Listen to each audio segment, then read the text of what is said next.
नमस्कार। बात करते हैं हम आज ड्राई फ्रूट्स के डिस्ट्रीब्यूशन के बारे में। मैं पिछले कई सालों से ड्राई फ्रूट्स का बिज़नेस कई सारे ट्रेड में कर रहा हूँ, लेकिन पिछले कुछ दिनों से या कुछ महीनों से मैं डिस्ट्रीब्यूशन के लिए डिस्ट्रीब्यूटर्स की सर्चिंग पर लगा हुआ हूँ और मैं करीब 100-200-500 व्यक्तियों से या डिस्ट्रीब्यूटर्स से इसके लिए मिला हूँ। उनके बेसिकली 5-6 सवाल हैं जिनका आंसर मैं सामूहिक देना चाहता हूँ। पहला सवाल उनके मन में होता है कि हम सर इस इंडस्ट्रीज में समझते नहीं, हम लोग काम नहीं करते। बिल्कुल सही बात है, लेकिन ऐसे कितने काम हैं जो हमने पहली बार किए हैं और आज निरंतर उस काम को कर रहे हैं। कहीं ना कहीं किसी न किसी प्रोडक्ट से हमने हमारे करियर को या हमारे बिज़नेस को हमने शुरू किया है। हो सकता है बहुत सारे ऐसे प्रोडक्ट हों कि उस टाउन या उस शहर में आप ही ने शुरू किया हो और आज भी निरंतर आप उसको कर रहे हो। और जिस काम को आपने शुरुआत की है या आपने उस टाउन में उस प्रोडक्ट को लॉन्च किया है या उस टाउन में उस प्रोडक्ट को आपने रफ्तार दी है, उस प्रोडक्ट के नाम से आप जाने जाते हो। वो प्रोडक्ट आपकी एक ब्रांड वैल्यू बन चुका है।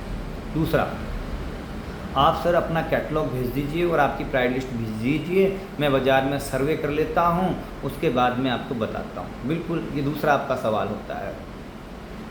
आपसे मैं कहना चाहता हूँ, आप जिस भी एजेंसी का काम कर रहे हैं या जिस भी डिस्ट्रीब्यूशन का काम कर रहे हैं, तो क्या आप, मैं पूछना चाहता हूँ आपसे ही या आपसे रिक्वेस्ट करना चाहता हूँ अपने आंसर के उसमें कि आप जैसे तेल का काम करते हैं, तो क्या आज की डेट में जितने भी तेल ब्रांड्स हैं उनकी रेट सेम है या उनकी पैकेजिंग सेम है या उनकी क्वालिटी सेम है या उनकी सर्विस सेम है या उनसे आपकी कनेक्टिविटी सेम है या उससे आपका जो भी रिलेशंस हैं वो सेम है या आपके जो भी उसमें कंडीशंस वो सेम है? ऐसा नहीं है।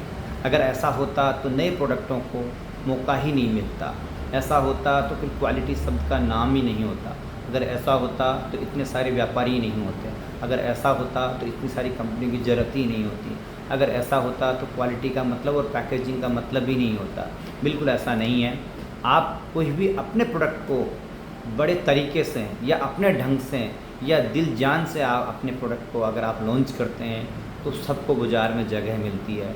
हाँ, हो सकता है कि अच्छे प्रोडक्ट को, अच्छी क्वालिटी को थोड़ा सा समय लगता है, क्योंकि आज की डेट में कोई भी व्यापारी वो बेनिफिट कॉन्शियस होता है, उसको कम लागत में अधिक बेनिफिट चाहिए। लेकिन आप बताइए, ऐसे कितने ब्रांड या इतनी कितनी क्वालिटियाँ आप ही ने देखी होगी कि बिल्कुल आंधी की तरह आए और तूफ़ान की तरह निकल गए। बिल्कुल ऐसे प्रोडक्ट आते हैं, कुछ दिनों चलते हैं, फिर ग्राहक का खुद का ही रिजेक्शन आता है, यार ये अच्छा नहीं है, ये नहीं है, ये मत भेजना, ये ठीक नहीं है। जबकि लेते टाइम वो यही कहता है कि यार सस्ता कर दे, सस्ता कर दे। हमें सोचता है कि सस्ते का मतलब वो समझ रहा होगा कि ठीक है ये, ऐसा नहीं है। उसको अच्छी क्वालिटी में ही सस्ता चाहिए। लेकिन आप भी बताइए, दोनों एक दूसरे के पूरक हो सकते हैं क्या?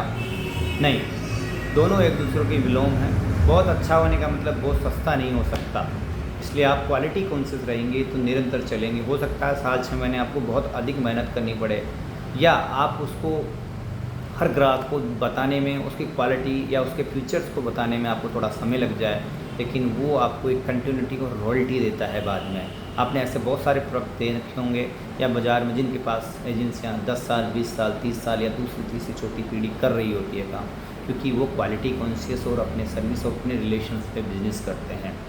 इसके अलावा तीसरा सवाल ये होता है कि सर ये प्रोडक्ट है क्या आपके पास, ये है क्या आपके पास, ये है क्या, इससे सस्ता भी कुछ है क्या, इससे अच्छा भी कुछ है क्या? नहीं सर, एक अच्छा बिजनेसमैन वो होता है जो उसके पास होता है वो बेचता है। बहुत सारी कंपनियां जैसे तेल की है वो सरसों का तेल ही बना रही हैं। बहुत सारी कंपनियां हैं जो मूंगफली का तेल, वो मूंगफली का तेल ही बना रही हैं। बहुत सारी कंपनियां वो रिफाइंड का ही बना रही है। आपके पास जो प्रोडक्ट है उसको आप लॉन्ग टर्म पर लंबा और उस पर बहुत ज़्यादा एफर्ट करिए, आपको लगेगा कि आपको किसी प्रोडक्ट की कमी खलेगी नहीं, आप उसमें ही लाखों करोड़ों का बिजनेस कर सकते हैं। तीसरा ये है साहब कि आपकी कॉस्टिंग इसकी बाज़ार में सर ये प्रोडक्ट लूज इस भाव है लेकिन आपका ये भाव है, रेट गैप उनको नज़र आता है। लेकिन मैं आपसे पूछना चाहता हूँ, बहुत ही सवाल सिंपल है, या मैं एक मेरी बात रखना चाहता हूँ कि आपने बड़ा गौर किया होगा सर, हम पैंट शर्ट या कपड़े सिलाते हैं तो उसकी कीमत, अगर शर्ट के कपड़े की कीमत 500 रुपये है तो उसकी सिलने की कीमत भी आजकल 400-500 रुपये हो गई। लेकिन हमारा सवाल तो ये होता है कि साहब उसमें धागे की तो एक ही गट्टी लगी, तो फिर तो हमें टेलर ने ठग लिया है। पर बिल्कुल ऐसा नहीं है सर। उसने प्रत्येक कपड़ा एक ही साइज़ का होता है, लेकिन इंसान की जो लेंथ है, उसकी पर्सनैलिटी है, उसकी फिटनेस है, वो लगभग अलग अलग होती है। उसने ली है उस मेजरमेंट की पैसा, उसने लिया है उसके 10 20 50 टुकड़े करने के बाद उसको वापस से जोड़ने का खर्चा, उसने लिया है आपकी पर्सनैलिटी पे सूट होने के अनुसार उसको सिलने के पैसा, उसने लिया उसमें कितना समय लगता है उसका पैसा, उसने प्रोडक्ट को असेंबल करने का पैसा लिया है। इसीलिए तो कहते हैं टाइम इज़ मनी। तो किसी प्रोडक्ट को असेंबल करने में ऐसा नहीं है कि पाउच लिया उसको भर दिया।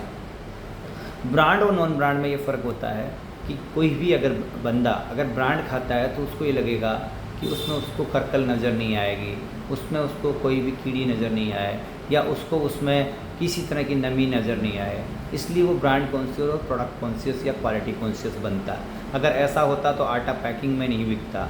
बहुत सारे आटे आपने बाज़ार में देखे होंगे, 25 से 30 रुपये किलो गेहूँ है, लेकिन उनका आटा 40 से 45 रुपये किलो बिकता है। ऐसा क्यों? ऐसा इसलिए है कि वो उसको ग्राहक को पता है कि मैं ये आटा खाऊंगा तो उसमें करकल नहीं आएगी। उसके ग्राहक को ये पता है कि इसकी आटे की रोटी बिल्कुल वाइट रहेगी। उस ग्राहक को ये पता है कि इस क्वालिटी को खाने के बाद मुझे किसी तरह की अनहाइजीनिक यानी कोई भी चीज़ का नुकसान नहीं होगा। इसी बात का ग्राहक पैसा देता है। आपने बाज़ार में बहुत सारी मिर्चियाँ देखी होंगी, साबुत की रेट 100-150 हो सकती है, लेकिन बहुत सारे ब्रांड 400-500 रुपये किलो तक भी बिक रहे हैं। ऐसा क्यों? आप सोच रहे होंगे कि ऐसा नहीं है। बिल्कुल ऐसा नहीं है सर। उसमें बहुत सारे प्रोसेस से वो गुजरती है, उसमें मार्केटिंग कॉस्ट होती है, पैकेजिंग होती है, ब्रांडिंग होती है, उसमें मिर्ची की सॉर्टिंग होती होगी, उसमें डंठल रहित होते होंगे। तो ये छोटे छोटे प्रोसेस हैं जो हमें लगता है। आपने बाज़ार में बहुत सारे ऐसे प्रोडक्ट देखे होंगे, मैदा 30 रुपये किलो और उससे बनी हुई मैगी 150-200 रुपये किलो बिकती है। हमें भी ऐसा ही लगता है कि बिल्कुल प्रोसेस उसका बहुत सिंपल है, लेकिन ऐसा है नहीं। तो आप बिल्कुल भी डिसाइड मत करिए, आप अपने बेनिफिट्स पे ध्यान रखिए कि मुझे इसमें कितना टका मार्जिन मिलने वाला है। सामने वाली कंपनी या सामने वाला आदमी या जो भी आपको इंट्रोड्यूस करा रहा है, उसको अगर आपको कोई तकलीफ़ आ रही है तो उसको डिफेंड करनी चाहिए बाज़ार में। आप लर्न कीजिए कि वो किस तरह से डिफेंड करता है उस प्रोडक्ट को। आप उसके साथ जाइए। हमें हमेशा सीखने का अनुभव रखना चाहिए। कोई भी आदमी जीवन में पूरा नहीं होता है, वो कहीं न कहीं सीख के आता है और कहीं न कहीं सीख करके ही आपको सिखाने का या बताने का या अपने प्रोडक्ट को जताने का प्रयास करता है। इसके अलावा तीसरा सवाल ये होता है कि साहब फलानी कंपनी तो उधार दे रही है, आप उधार दीजिए इतने दिन की। क्या आज के डेट में कितनी कंपनियां आपको उधार दे रही है? क्या सारी कंपनियों का आप उधार ले रहे हैं? या सारी कंपनियां आपके साथ उधार का काम कर रही हैं? बिल्कुल नहीं। लेकिन जो कोई भी नया आदमी आता है तो आप उसके साथ अपनी सारी कंडीशंस रखना शुरू कर देते हैं। उससे ये लगने लगता है कि या तो इस तरह से कोई भी प्रोडक्ट चल नहीं पाएगा। मैं ये नहीं कहता कि उधार बाज़ार में नहीं होता है, बिल्कुल होता है। वो डिपेंड करता है आप दोनों की आपस की अंडरस्टैंडिंग में। लेकिन फिर भी उधार होता है, बिल्कुल आज के डेट में भी होता है, कल भी होता है और वो रुकेगा भी नहीं। वो आप लोगों की आपस की अंडरस्टैंडिंग है। लेकिन आप एक दूसरे को उस कंडीशन से जोड़ कर के व्यापार को ना देखिए। वाकई अगर प्रोडक्ट आपको बेनिफिट दे रहा है, वाकई प्रोडक्ट आप बेच सकते हैं, वाकई प्रोडक्ट आपके हित का है, तो छोटी मोटी ये चीज़ें गौन कर देनी चाहिए। अगर आपको उधार का बेनिफिट दे रहा है, कहीं ना कहीं उसका अपने को फ़ायदा मिल रहा है, तो उससे हमें चूकना नहीं चाहिए। हाँ, आप शुरुआत में आप उस प्रोडक्ट को जानने के लिए, उस कंपनी को जानने के लिए, उस व्यक्ति को जानने के लिए, उस प्रोडक्ट का बाज़ार में ऑप तक देखने के लिए छोटा सा इन्वेस्ट कीजिए, बिल्कुल छोटा सा, जैसा कि वो हम झेल सकें या उसको हम कंज्यूम कर सकें। और उसके साथ साथ ही उसको बाज़ार में जाइए और वो किस तरह से डिपेंड करता है। लेकिन कोई भी नया प्रोडक्ट है उसको हम प्यार दें। तीसरा, हम शुरुआती एजेंसी में ही, नई एजेंसी पर ही, नए डिस्ट्रीब्यूशन के काम पर ही उस पर बहुत सारा लोड डाल देते हैं। हम ये लगने लगते हैं कि पहले दिन से ही हमें बेनिफिट देने लगेगी।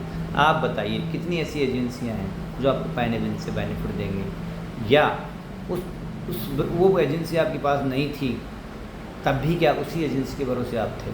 किसी प्रोडक्ट को आप अगर 2, 4, 6 महीने देंगे तब तो आप उसके साथ सालों चल पाएंगे। और अगर पहले दिन ही उस पर बहुत ज़्यादा प्रेशर डाल देंगे और आप अपने दिल से उसमें दिल नहीं लगा पाएंगे, तो आप उस काम को बहुत लंबा नहीं कर पाते हैं। क्यों नहीं कर पाते हैं?